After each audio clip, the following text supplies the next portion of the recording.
Friends, power star Pawan Kalyan అభిమానులు మొదటిసారి ఈ ఛానల్ను చూస్తున్నట్లయితే ఈ ఛానల్ను సబ్స్క్రైబ్ చేసుకోవాలని కోరుకుంటున్నాను. ఎందుకంటే పవన్ సినిమాల గురించి ఏ చిన్న అప్డేట్ వచ్చినా ఈ ఛానల్లో అప్డేట్ చేస్తాను. మీకు డైరెక్ట్గా నోటిఫికేషన్ రూపంలో రావడం జరుగుతుంది. ఈ ఛానల్ గ్రోత్ కూడా పెరుగుతుంది. ఈ ఛానల్ను సపోర్ట్ చేయాలని కోరుకుంటున్నాను. అలాగే ఈ వీడియోను మొదటి నుండి ఎండ్ వరకు చూడండి, లేకపోతే అర్థం కాదు. ఈ వీడియో మీకు నచ్చినట్లయితే లైక్ చేయండి, షేర్ చేయండి, కామెంట్ చేయండి, ఈ వీడియోను హైప్ చేయండి. ఈ మధ్య కాలంలో ప్రతి పెద్ద సినిమా చివర్లో సీక్వెల్ని ప్రకటించడం, దానికి అనుగుణంగా క్లిప్ హ్యాంగర్స్ క్రియేట్ చేయడం చాలా సాధారణమైన విషయం అయిపోయింది. సూపర్ హిట్ అయిన సినిమాలకు సీక్వెల్ని ప్రకటించడంలో ఎలాంటి తప్పు లేదు. కానీ ఇదేమి సినిమారా బాబు అని అనుకునే సినిమాలకు కూడా సీక్వెల్ని ప్రకటిస్తున్నారు ఈ మధ్య. కానీ కొన్ని సినిమాలకు మాత్రం ఆడియన్స్ నుండి నిజంగా సీక్వెల్ కావాలనే డిమాండ్ ఉంటుంది. అలాంటి సినిమాల్లోనే ఒకటి ఓజీ సీక్వెల్. సుజిత్ దర్శకత్వం, ఈ ఏడాది భారీ అంచనాల నడుమ విడుదలైన ఓజీ చిత్రం ఎంతటి సెన్సేషనల్ బ్లాక్ బస్టర్గా నిలిచిందో ప్రత్యేకించి చెప్పనవసరం లేదు. గత 12 ఏళ్లుగా పవన్ కళ్యాణ్ కెరీర్లో క్లీన్ హిట్గా నిలిచిన చిత్రం ఇది. ప్రపంచవ్యాప్తంగా కేవలం తెలుగు వర్షన్ నుండి 330 కోట్ల రూపాయల గ్రాస్ వసూళ్లను రాబట్టింది.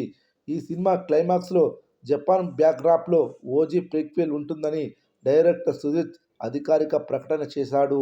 థియేటర్ మొత్తం ఒక్కసారిగా అభిమానుల కేరింతలతో దద్దరిల్లిపోయింది. ఏదో నామమాత్రంగా ప్రకటించారు.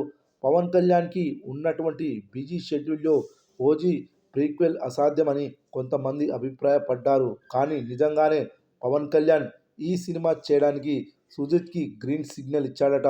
ప్రస్తుతం సుజిత్ నానితో ఒక సినిమా చేయడానికి సిద్ధమవుతున్నాడు. ఆ సినిమా తర్వాత ఆయన షారుఖ్ ఖాన్తో సినిమా చేసే అవకాశం ఉంది.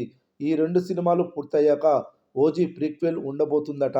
అంటే 2027వ సంవత్సరం మధ్య నుండి ఈ సినిమా షూటింగ్ అవ్వచ్చు. ఒకవేళ షారుఖ్ ఖాన్ సినిమా ఆలస్యం అయ్యే అవకాశాలు ఉంటే ఈ చిత్రం వచ్చే ఏడాది మధ్యలోనే మొదలయ్యే అవకాశాలు ఉన్నాయట. ఓజీ ప్రీక్వెల్ కోసం పవన్ కళ్యాణ్ దాదాపు 60 రోజుల call షీట్స్ని ఇచ్చాడట.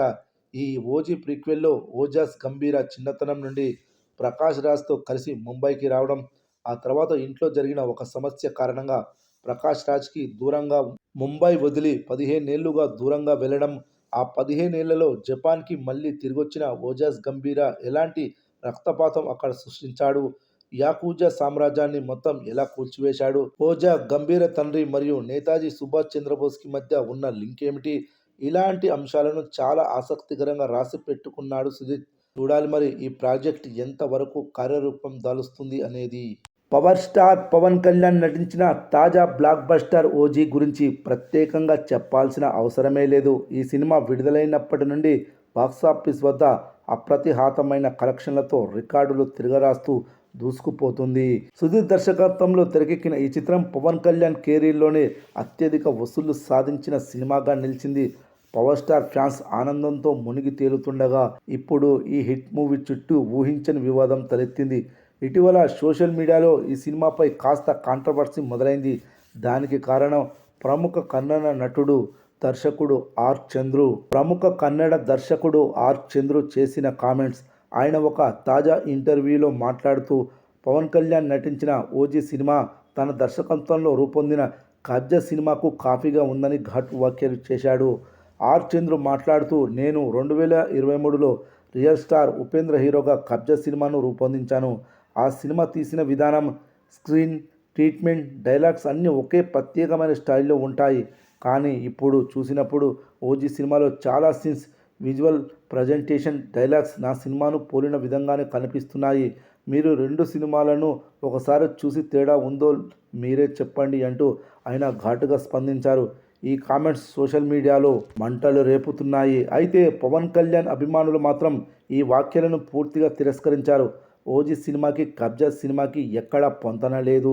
Script, story, direction, presentation అన్నీ పూర్తిగా భిన్నమని సోషల్ మీడియాలో క్లారిటీ ఇస్తూ తమ హీరోకి మద్దతు తెలుపుతున్నారు.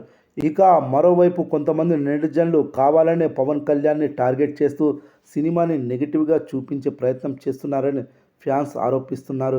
ఇది అంతా పవన్ కళ్యాణ్ ఇమేజ్ని దెబ్బతీయాలనే కుట్ర, ఒక విజయవంతమైన సినిమాలో ఇలా కాపీ అంటూ నిందలు వేయడం సరైంది కాదు అంటూ ఫ్యాన్స్ సోషల్ మీడియాలో ఘాటుగా రియాక్ట్ అవుతున్నారు. నువ్వే కేజీఎఫ్ నుంచి షార్ట్స్ లేపేసి సినిమా చేశావు, మళ్ళీ నీ సినిమాలో నుంచి సుజిత్ కాపీ చేశాడు అంటున్నావు. అయినా సుజిత్కి నీ సినిమా నుంచి కాపీ చేయాల్సిన అవసరం ఏమొచ్చింది అంటూ అతని మీద నెటిజన్లు ఫైర్ అవుతున్నారు. ఇక ఈ విషయం మీద ఓజీ సినిమా దర్శకుడైతే సుజిత్ మాత్రం ఇప్పటి వరకు రెస్పాండ్ అవ్వలేదు. ప్రస్తుతం రెస్పాండ్ అవుతాడా లేదా అనేది వెయిట్ చేసి చూడాలి.